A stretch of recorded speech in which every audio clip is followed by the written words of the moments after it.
Salam hörmətli tamaşaçılar. Hər birinizi xoş gördük. Haqqı hesab efirdədir. Sizinlə söhbət mənəm Tural Turan. Qonağım isə Norma Hüquq Mərkəzinin rəhbəri, hüquqşünas Şamil müəllim Xoşayevdir. Şamil müəllim xoş gördük. Xoş gördük. Ötən həftənin daha doğrusu yola saldığımız həftənin iki əsas gündəm məsələsi var.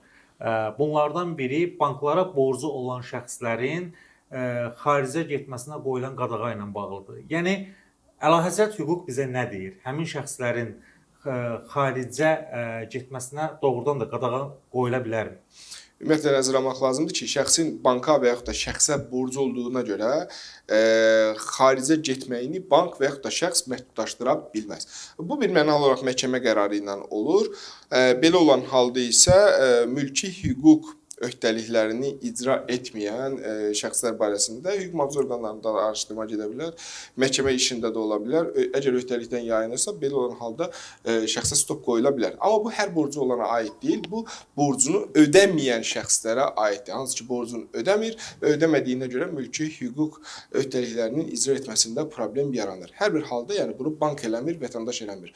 Ya məhkəmə eləyir və yaxud da hüquq mühafizə orqanları eləyir. Bu məsələnin birinci tərəfi. İndi burada bir maraqlı bir sual da çıxır ki, tutalım bu hüquqi şəxs yox, daha doğrusu fiziki şəxs yox, hüquqi şəxsdir. Hüquqi şəxsin, publik şəxsin rəhbəridir. Belə olan halda necə olur vəziyyət?